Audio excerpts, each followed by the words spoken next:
Good afternoon, Coach. Why don't Good we get started afternoon, with Les. I'll get you to your flight. Don't worry. Why don't we get started with Les then? Les and then Tim McManus. There we go. Unmute yourself. Oh, well, we got to unmute yourself, Les. There, I got it. Okay, finally, right. Yes. So you had a little chance to look at your offensive line on tape after this morning, I assume. What did you see? It certainly a solid effort, but there were some stunts and twists and things that maybe didn't get picked up. How would you assess them after looking at it? Yeah, I mean, they played. Obviously, they played well. It wasn't perfect, as you mentioned. There were a few games on third down that we could do a little bit better. We could recognize a little bit better. And listen, that just comes from playing, right? I mean, that just comes from getting reps and being comfortable in there. But I thought overall they hung in there. They played tough. They played physical against a really good, active defensive line. And we didn't see Miles Sanders at the end of the game. Is he okay? Yeah, Miles is fine. Go ahead, Tim, and then Zach. Doug, what's the best Jordan Mailata story you have from his couple years in Philly that speaks to maybe how green he was when he first got here or the development that you've seen since? I think the best way to describe Jordan when he first came, and we've talked about this before, every day that he came into the building here was a new day for him. He was kind of relearning, the things he learned from the day before. And he has grown in the 3 years. He has grown so much with just understanding the game of football and how to play the game of football, let alone executing, the offense, right? Just learning how to play, just learning how to take a big body and move it around differently than what he was used to. And like I said, he's come a long way in his development and his growth. I thought there were some really good things yesterday by him. He's a big man, obviously. He's strong. And when he is 100% accurate on what he's doing on that particular play, it's hard for defenders to get around him, whether it's a pass block or a run block when he's right. So, he's still a work in progress. He's still like a ball of clay that we're shaping and molding and making into a left tackle. Go ahead, Zach, and then Jamie. Hey, Doug, what did you make of your wide receivers last night? And going forward, how do you see that position shaping up? Again, I thought these guys, both in the run and pass game, played physical. We made some plays down the stretch. I thought Hightower on that 4th and 4, 4th and 5 came up big for us with that catch. And, of course, Travis Fulgham, for the 42-yard touchdown. Greg Ward picked up some big third downs for us. And these guys will just continue to get better, and we just got to continue to keep their development coming. It's one of those things when you play with some young players, you kind of crawl before you can run, and that's what we're going to have to do. But these guys are talented. Carson's excited to work with them as we get the rest of the guys healthy and back out on the field. Jamie and then Bo. Coach, after a couple of weeks of mistake-ridden football, Carson had a pretty decent game yesterday. And how much will that help his confidence going forward? How much, as a former quarterback yourself, can one game, one win actually set you on a roll now? I think it's huge for Carson. I think it's huge for our football team to be able to pull out a win against a team that was in the Super Bowl a year ago on the road, cross country. It's just great for our football team to be able to do this. But for Carson Wentz specifically, to play better and really to play physical in his play yesterday, and efficient in the passing game. There wasn't a lot of yardage, but the thing was he was efficient. And there are a couple throws he would definitely like to have back and all of that. But this is big for him, just to get that confidence, just to get the taste of winning again. With everybody, me included, just to get that taste back and just gives you a little bit of motivation, a little bit, something to build on as we move forward to this week. Bo and then Ruben. Hey, Doug, I know you said after the game yesterday that you guys didn't treat this like a must win or anything, but what was the mood like in the locker room and on the flight home? Well, the mood was exciting. I mean, it was electric. The guys were, excited in the locker room, high-fiving, jumping around, hugging each other, just, what you would expect after a win. I think, these guys have been, obviously beaten down the last few weeks, not only by our opponents, but obviously by what they're seeing and reading and being talked about, outside of the building. And I think, you could just see the relief, right, of just kind of getting that win. And again, going into, into a place where, against a good team and pulling out the way we pulled it out, I think, defensively stepping up with the 3 takeaways. We had the pick 6 by Alex, and then just the way our specialists, the way Cam Johnston punted the football, and Jake, kicked the ball, and I just think it was a great team effort, and so that's why all that hard work and preparation that the guys put into the week, paid off, and that was the excitement after the game. Ruben and then John. Hey, Doug, you mentioned Miles' health was okay on that last drive. It was, we saw Corey out there. What was going on? Was it totally not related to the glute or another injury? Was it a ball security thing, or what was happening with Miles? No, don't listen. Don't read into anything. That's why I'm asking. Yeah, no. Corey is. We have situational football, right? As you know, first, second, third down. We have 4-minute football. We have 2-minute football. We have backed up football. There's red zone. There's goal line. There's short. There's all kinds of stuff, and we put our backs. I mean, you guys asked me to play our backs more, so I'm trying to play our backs more. So, Corey was one of our backs at the end of the game in our 4-minute offense. He's a little bit bigger back. He's capable of running between the tackles that way. He's powerful. He's big, and so by design, by game plan design, he was in on those specific plays at the end of the game. Go ahead, John, and then Kristen. Hey, Doug. You mentioned the cross country trip, and obviously it's a new world. So now you've seen it from both perspectives. You've seen it from a team coming in, you going out. How much different is going on the road in this NFL with no fans? Alex mentioned after the big play, there's already silence. So do you find it easier? Is it more difficult, or is it easier on the road?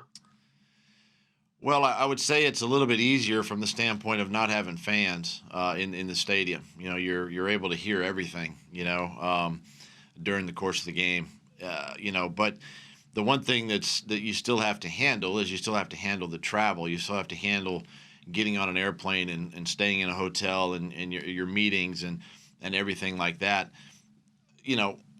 Then again, I say that, and it's easier because our players were not allowed to leave the hotel, right? It's our own little protected bubble when we're on the road, and there are no fans, there are no families, guests at the hotel, no visitors to see players or coaches at the hotel.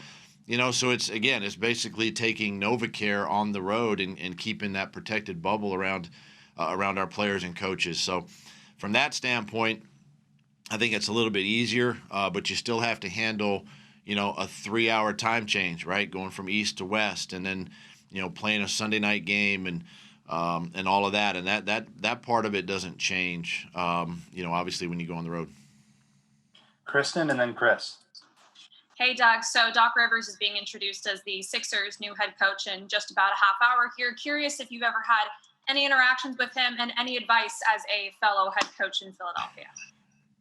I have not had a chance or the pleasure to meet him. I'd love to have the chance to introduce myself and welcome him to Philadelphia. And obviously, I'm sure he understands the passionate fans and the media base here in the great city of Philadelphia and the surrounding area. And he's a veteran coach and he understands and we're excited to have him and be a part of our community here in Philadelphia, and I can't wait to finally meet him. Chris and then Dave.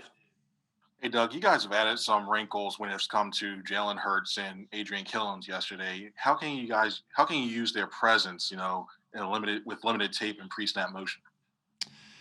Yeah, I think it's important that we find ways to use all our players. The last couple of weeks we've used Jalen Hurts a little bit more each week, and we're still trying to find creative ways, that can help us, right? And we were successful a couple of times yesterday. We did have the one drop snap, which can't happen obviously in a game.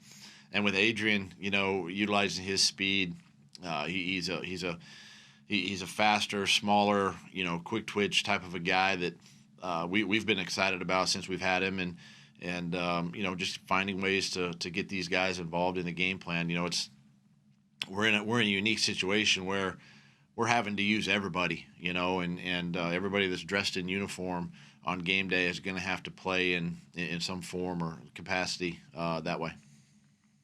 Dave and then Rob.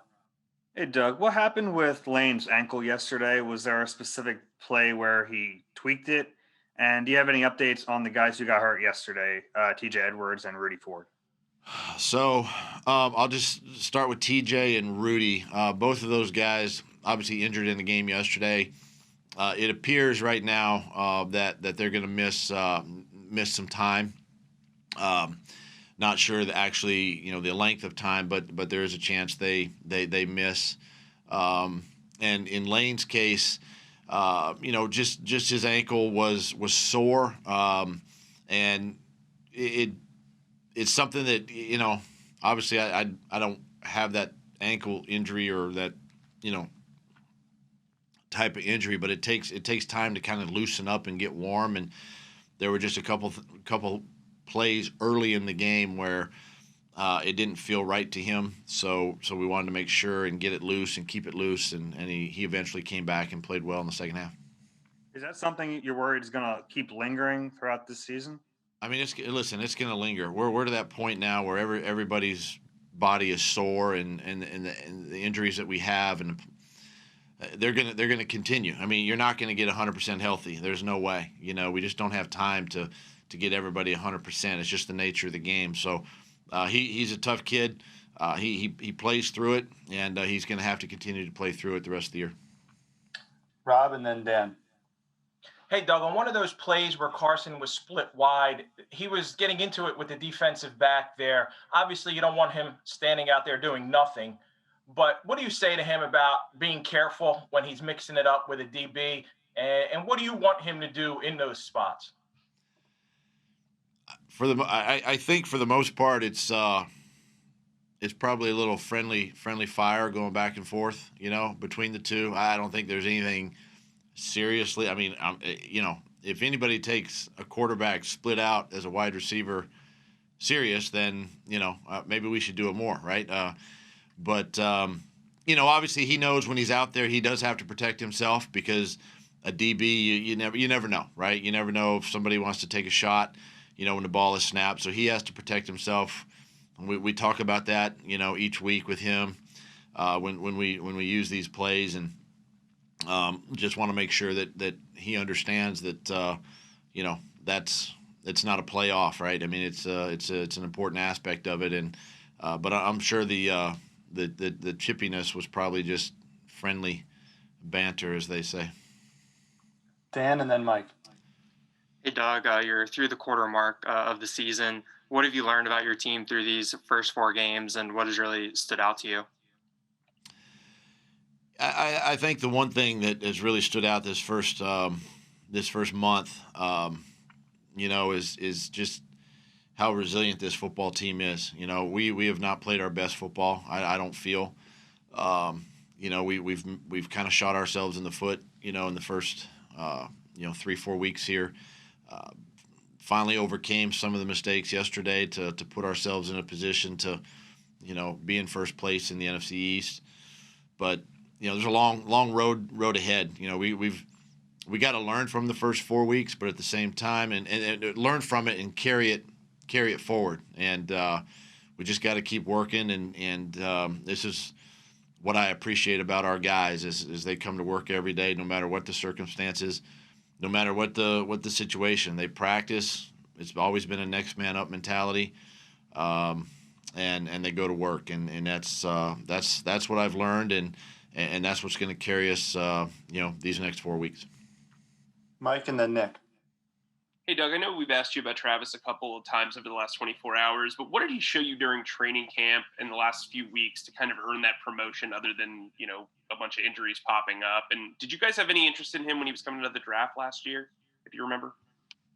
I do remember him in the draft, and we had some good grades on him, and and really liked him, at the time. But he was somebody that we definitely, when he became available to grab and grab him and get him in here and get him working, and he's just a kid that, again, he just comes to work and enjoys coming, and enjoys being out there on the grass and being around his teammates, and he was making plays against our defense and on the scout team and making flash plays, and of course he was working on special teams as well, and felt obviously with the injury situation at receiver spot, he earned it. He earned an opportunity to come up and play, and he played well yesterday, had the big catch for the touchdown, and it was great to see. We'll wrap it up with Nick, Martin, and Ed. Hi, Doug. Just following up on the earlier question from Zach about the future of the wide receiver spot. I mean, when you do get everybody back, you're probably going to have some decisions to make. You're going to have maybe a log jam there. And so just kind of keeping with that, does Travis earn a spot? I mean, has he done enough? And you're going to have to make some decisions there. How difficult is that going to be? Well, I hope, honestly, I hope we have those tough choices to make. With the guys we got coming, down the pipeline here. I mean, that would be a great situation, because right now we're not in that situation. So it'd be great to have those choices, and quite honestly, we'll figure that out when we get to that point and we cross that bridge. But right now, obviously with a guy like Travis, he's earned a spot to come up and play and help us, compete and try to win on Sunday. Martin? Hey, Doug. On defense, you guys got really good production from your defensive line, especially Jannard Avery. I think he had 5 quarterback hits and 16 snaps. What have you been seeing from him? And if you could also just talk about the defensive line play in general. Thanks. Yeah, I think the D-line has really improved each week, and they've really started coming into their own. We're getting really good production, good pass rush out of whichever 4, the combination of 4 or 5, that are in the game at one time. And so that's really good to see, because of what it's doing is now we're putting pressure on the quarterback with those 4 guys or with those 5 guys, and it just helps out your secondary when you can do that. In the case of Jannard Avery, again, he's another one that has improved each week. He's a guy he's low, he's compact, he's quick, he can bend, and he's strong. If he gets his hands into your chest, I mean, he can push a tackle back into the quarterback. So he's learning. He's learning the scheme. He's learning how to play within the scheme. He had really good production yesterday. Wrap it up with Ed. Hey, Doug. Zach Ertz continues to attract all kinds of attention. Is there anything more that can be done to scheme him open, or is it just going to be the way it is until maybe some of your more proven guys like Deshaun and Alshon come back to kind of take some of the focus away from Zach? Yeah, obviously he commands and gets a lot of respect, from our opponents, and it was no different yesterday in the game. And we can do things with him, move him around by scheme, kind of hide his splits a little bit, do some different things that way to help get him open. But for the most part, he knows he's going to have a challenge. He's going to have either a safety or a third corner, potentially a bigger corner that's going to guard him, particularly on third downs. And that's just what he understands. And he keeps competing and keeps battling, so it's a little of both, right? Some by scheme and some by the defense. There's just ways that we got to continue to find opportunities with him. Thanks, Coach. Thanks, everybody. Thank you.